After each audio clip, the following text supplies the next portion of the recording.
sadar, tapi proses evaluasi keuangan sering membuka hal-hal yang gak kelihatan di permukaan. Dan ya, di video kali ini kita bakal lihat gimana sih sebenarnya proses itu berjalan. Keuangan negara merupakan segala bentuk hak dan kewajiban negara yang dapat dinilai dengan uang, termasuk proses pengelolaan dan pertanggungjawaban dalam rangka penyelesaian kegiatan pemerintah. Nah, hal ini sesuai dengan Undang-Undang Nomor 17 Tahun 2003 tentang Keuangan Negara, yang mana menjelaskan ruang lingkup keuangan negara mencakup anggaran dan pendapatan belanja negara atau APBN, kekayaan negara, serta kekayaan lain yang dikuasai oleh pemerintah. Sementara itu, keuangan daerah merupakan seluruh hak dan kewajiban daerah yang dapat dinilai dengan uang, termasuk segala bentuk pengelolaan anggaran pendapatan dan belanja daerah atau APBD. Nah, menurut Undang-Undang Nomor 23 Tahun 2014 tentang pemerintahan daerah, keuangan daerah ini mencakup proses perencanaan, pelaksanaan, penatausahaan, pelaporan, pertanggungjawaban, serta pengawasan. Nah, dengan demikian, keuangan negara dan keuangan daerah merupakan kesatuan proses keuangan publik yang menekankan transparansi, efisiensi, akuntabilitas dalam penyelenggaraan pemerintah.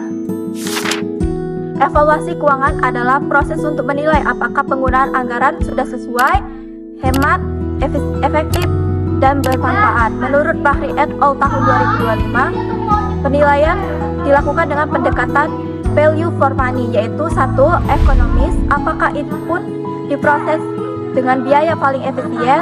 Yang kedua, efisiensi, apakah proses menghasilkan output yang optimal. Yang ketiga, efektivitas, apakah tujuan program tercapai. Dan terakhir, akuntabilitas, apakah anggaran dapat dipertanggungjawabkan. Instrumen evaluasinya meliputi laporan keuangan pemerintah, laporan realisasi anggaran, audit BPK, dan evaluasi kinerja oleh kementerian lembaga atau inspektorat daerah. Di balik setiap rupiah uang publik selalu ada satu pertanyaan besar, yaitu apakah anggaran yang digunakan benar-benar bekerja untuk masyarakat? Dan ya, disinilah tujuan evaluasi keuangan hadir untuk menjawab pertanyaan tersebut, supaya tidak ada satu rupiah pun yang terbuang sia-sia. Tujuan utamanya meliputi yang pertama, menilai apakah rencana dan realisasi itu benar-benar selaras. Dengan evaluasi, pemerintah dapat mengetahui apakah program yang dijalankan sesuai dengan rencana atau justru menyimpang, dan pemerintah dapat mengetahui apa penyebab ketidaktepatannya. Yang kedua, mengukur efektivitas dan efisiensi anggaran. Pemerintah menilai apakah dana yang dikeluarkan sudah menghasilkan manfaat yang maksimal, tidak boros, dan juga tepat sasaran.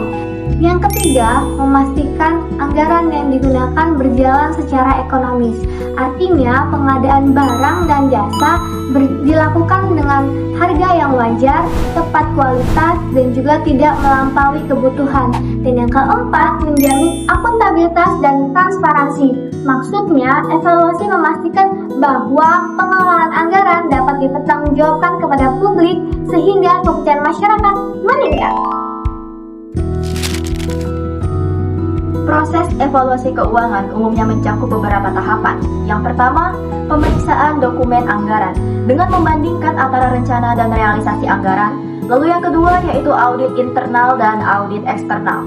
Inspektorat memeriksa dari dalam, sementara BPK secara independen memeriksa dari luar.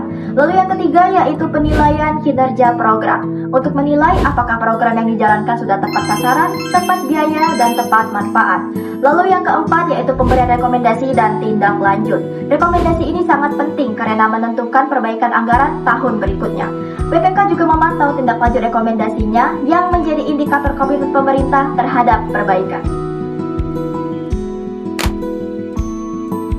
Pada bagian studi kasus, kami membahas evaluasi keuangan pemerintah daerah Kabupaten Minahasa Selatan tahun 2016 sampai 2020. Hasil penelitian menunjukkan kemandirian fiskal daerah masih rendah dikarenakan pendapatan asli daerah masih belum menjadi sumber utama dan juga daerah masih bergantung kepada dana pusat.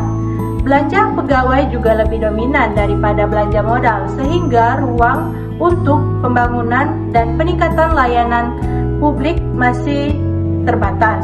Selain itu, realisasi anggaran cenderung fluktuatif terutama saat pandemi.